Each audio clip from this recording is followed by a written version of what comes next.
नमस्कार, कृषि न्यूज में आप सभी का स्वागत है। मैं हूं आपके साथ अश्विनी वानखड़े। आइए रुक करते हैं इस वक्त की टॉप हेडलाइंस की ओर। बांस सागौन की खेती कर कमाए बम्पर मुनाफा, मिल रही 100% सब्सिडी। कई राज्यों में महंगे कृषि यंत्रों की खरीद पर मिल रही 50% सब्सिडी। ड्रोन के लिए एसओपी जारी, किसान और छात्रों के विकास के लिए कही बड़ी बात। सरकार करवाएगी पशुओं का बीमा, किसानों को होगा बड़ा फायदा। बिहार में चौथा कृषि रोडमैप होगा बहुत खास, राज्य सरकार की है बड़ी तैयारी। झारखंड में लाखों किसानों को मिलेगा फसल बीमा का लाभ, मिलेंगे 810 करोड़ रुपए। गन्ने की नई किस्म विकसित, कई राज्यों के किसानों को होगा जबरदस्त फायदा। अधिकारियों की गलती से बिहार में पात्र किसान भी रह गए 13वीं किस्त से वंचित। तापमान ने बढ़ाए लोगों की परेशानी, तो कई राज्यों में गरज के साथ होगी बारिश। अब खबरें विस्तार से। किसानों की आय बढ़ाने के लिए छत्तीसगढ़ में किसानों को बांस और सागौन के पेड़ों पर 100% की सब्सिडी दी जा रही है।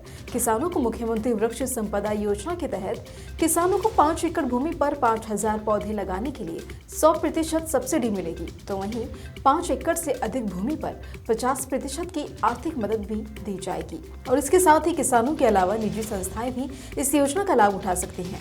किसानों को टिश्यू कल्चर, सागौन, टिश्यू कल्चर, बांस जैसे पौधों पर राशि दी जाएगी।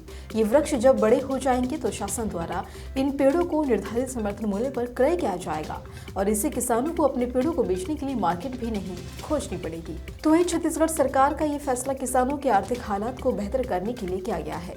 इस योजना का लाभ उठाने के लिए किसानों को अपने नजदीकी वन विभाग के कार्यालय में संपर्क करना होगा। आपको इस योजना से जुड़े फॉर्म मिल जाएंगे। किसान के पास आवश्यक दस्तावेजों में आधार कार्ड, आय प्रमाण पत्र, निवास प्रमाण पत्र, खाता खतौनी, पासबुक, पासपोर्ट साइज फोटो और मोबाइल नंबर होना जरूरी है।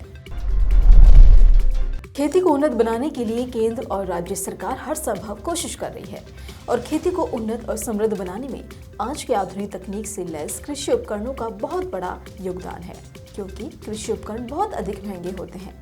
ऐसे में किसानों के सामने खरीद का संकट होता है और राज्य सरकार सस्ती दरों पर मुहैया कराने के लिए कृषि यंत्रों पर सब्सिडी देती है। इससे किसान सस्ती दरों पर आधुनिक तकनीक के खेती के वाहन भी खरीद लेते हैं। तो वहीं मध्य प्रदेश सरकार ने अपने राज्य में किसानों के लिए एक बड़ी पहल की है। किसान बेहतर सस्ती दरों पर आधुनिक तकनीकों से लैस वाहन खरीद सकेंगे और साथ ही मध्य प्रदेश सरकार में भी किसानों की मदद के लिए ई कृषि यंत्र अनुदान योजना संचालित की गई है। इसके तहत कृषि मशीनों की खरीद पर बम्पर सब्सिडी भी दी जाएगी। मुख्यमंत्री शिवराज सिंह चौहान का कहना है कि मौजूदा समय में खेती एक बड़ा व्यवसाय बनकर उभर रही है। बिना आधुनिक तकनीक के इस व्यवसाय को बढ़ा पाना संभव नहीं है। किसानों को आधुनिक मशीनों पर छूट नहीं मिलती है, तो इससे किसान बहुत अधिक पिछड़ जाएंगे। सरकार मशीन खरीद पर सब्सिडी देकर किसानों की मदद कर रही है। किसानों को उन्नत और समृद्ध तकनीक से खेती करनी चाहिए, इसका लाभ सीधे तौर पर किसानों को मिलेगा। केंद्र सरकार देश में ड्रोन से खेती को बढ़ावा देने के लिए काम कर रही है। केंद्र सरकार की कोशिश है कि किसान अपनी खेती में ड्रोन का उपयोग करें और इससे उनकी समय की बचत भी होगी और साथ ही इनकम में भी काफी बढ़ोतरी होगी। केंद्र सरकार ने किसानों के हित को देखते हुए SOP crop specific standard operating procedure जारी किया है। केंद्रीय कृषि मंत्री नरेंद्र सिंह तोमर ने कहा कि सरकार ने ड्रोन तकनीक को कृषि क्षेत्र में स्वीकार कर लिया है। ये तकनीक कृषि क्षेत्र में नए आयाम गढ़ेगी और साथ ही कृषि मंत्री ने कहा कि कृषि क्षेत्र में ड्रोन बहुत अधिक उपयोगी है। देश में कुछ हिस्सों में जब टिड्डियों का प्रकोप हुआ तो ड्रोन बड़ा मददगार साबित हुआ था।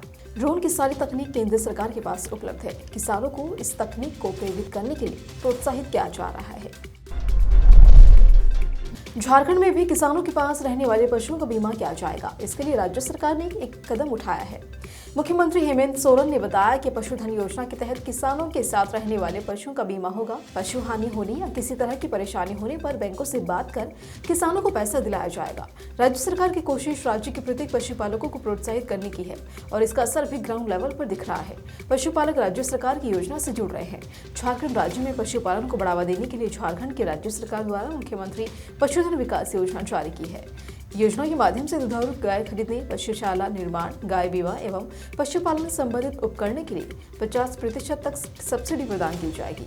बकरी, सुकर और बतख चूजा पालने के लिए 100% तक की सब्सिडी दी जाएगी। तो वहीं मुख्यमंत्री पशुधन विकास योजना के तहत राज्य में दूध, मीट, अंडों का उत्पादन बढ़ेगा और साथ ही राज्य आत्मनिर्भर बनेगा। योजना का लाभ केवल झारखंड के पशुपालक और किसान ही ले सकते हैं। बिहार सरकार किसानों के हित में लगातार काम कर रही है। राज्य के किसानों को सब्सिडी पर बिजली उपकरण मिले, बीजों पर अच्छी सब्सिडी मिल जाए, इसके लिए लगातार प्रयास जारी है। बिहार सरकार किसानों के लिए चौथा कृषि रोडमैप तैयार करने में जुटी हुई है। इस रोडमैप में कृषि तकनीक, कृषि बीज, कृषि उर्वरक, कृषि के लिए अलग अलग यूनिट स्थापित करने पर जोर दिया जाएगा। वहीं राज्य सरकार का जोर ऑर्गेनिक खेती को बढ़ावा देने पर भी है। राज्य सरकार चौथे कृषि रोडमैप के तहत ऑर्गेनिक खेती को बढ़ावा देने की प्लानिंग कर रही है। राज्य सरकार के निर्देश पर इसको लेकर कृषि विभाग ने योजना तैयार कर ली है। इसके लिए राज्य भर में वर्मी कंपोस्ट इकाई बनाई जाएगी। उन इकाइयों पर राज्य सरकार के स्तर से सब्सिडी भी दी जाएगी। केंद्र और राज्य सरकार किसानों को राहत देने का काम कर रही है। ओलावृष्टि, बाढ़, बारिश और सूखे में फसल बर्बाद होने पर किसानों को मुआवजा दिया जाता है। किसानों को सब्सिडी पर बीज उपलब्ध कराए जाते हैं। वहीं कई सारी मशीनों पर भारी छूट भी दी जाती है और इसके अलावा किसानों को मशीनों की खरीद पर भी भारी छूट दी जाती है। अब बिहार सरकार ने किसानों के हित में कई बड़े कदम उठाए हैं। किसानों को हुए फसलों के नुकसान के एवज में किसानों को राहत देनी शुरू कर दी है। राज्य सरकार की मदद से बीमा कंपनियां किसानों को फसल बीमा दे रही हैं। कृषि मंत्री ने सूखा प्रभावित क्षेत्र के किसानों के लिए बड़ी राहत दी है। झारखंड में 6,83,922 किसानों को फसल बीमा योजना का लाभ दिया जाएगा। इसके लिए पूरा खाका राज्य सरकार की ओर से खींच लिया गया है। करीब 810 करोड़ रुपए की बीमित धनराशि किसानों को दी जाएगी। साल 2018 और 19 में किसानों को खरीफ और रबी सीजन के फसलों के लिए बीमा करवाया गया था। किसानों को काफी फसलें नुकसान हुआ था। अब इन किसानों के भुगतान की प्रक्रिया भी शुरू कर दी गई है। विश्व में सबसे अधिक भारत के अंदर गन्ने की खेती की जाती है और यही वजह है कि इंडिया सबसे ज्यादा चीनी का उत्पादन और निर्यात दोनों ही करता है। उत्तर प्रदेश, कर्नाटक, महाराष्ट्र और पंजाब सहित कई राज्यों में किसान बड़े पैमाने पर गन्ना उगाते हैं। इससे उनकी अच्छी कमाई होती है और खासकर तो उत्तर प्रदेश और महाराष्ट्र में हजारों किसानों की इनकम का मुख्य जरिया ही गन्ने की खेती है। ये किसान सिर्फ गन्ने की ही खेती करते हैं। यदि उनकी फसल अच्छी होती है तो बम्पर मुनाफा होता है। जानकारी के मुताबिक कई बार गन्ने की पैदावार अच्छे बीज नहीं होने के चलते प्रभावित हो जाती है, लेकिन अब वैज्ञानिकों ने इस समस्या का हल ढूंढ लिया है। भारतीय गन्ना अनुसंधान संस्थान द्वारा गन्ने की कालेख 11206, 09204 और 14201 किस्मों का विकसित किया गया है, जिसमें किसानों को अच्छी पैदावार मिलेगी। इन किस्मों की खासियत यह है कि वे रोग रोधी हैं, यानी कि इनके ऊपर बेमौसम बारिश और गर्मी का असर न के बराबर पड़ेगा। साथ ही इससे फसल का उत्पादन भी अधिक होगा। अभी तक आपने सुना होगा कि लाखों की संख्या में अपात्र किसानों ने फर्जी तरीके से तो प्रधानमंत्री किसान सम्मान निधि योजना का फायदा उठा लिया है, लेकिन इस बार मामला कुछ अलग है। बिहार के भागलपुर में हजारों पात्र किसानों को पीएम किसान का लाभ नहीं मिल पा रहा है और खास बात तो यह है कि अधिकारियों की लापरवाही के चलते किसान पीएम किसान की राशि से वंचित रह गए हैं, जबकि उन्होंने सारा डॉक्यूमेंट जमा कर दिया था। और जानकारी के मुताबिक भागलपुर जिले में 2062 पात्र किसानों को पीएम किसान योजना का लाभ नहीं मिल पाया।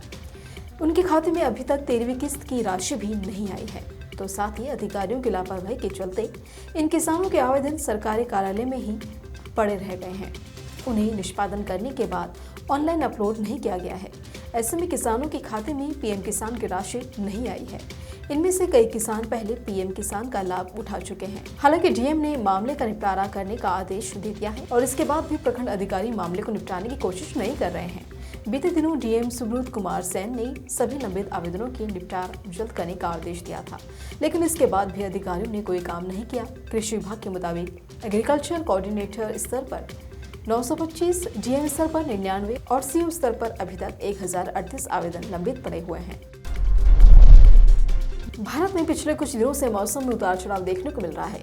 जहां कल तक कई राज्यों में गर्मी से थोड़ी राहत थी, वहीं आज ज्यादातर राज्यों में पारा अचानक से बढ़ना शुरू हो गया है। दिल्ली और इसके आसपास के कुछ इलाकों में सुबह से ही तेज धूप का सामना लोगों को करना पड़ रहा है और चढ़े पारे की स्थिति को देखते हुए आईएमडी ने हर मौसम से जुड़ी आज ताज़ा अपडेट जारी कर दी है।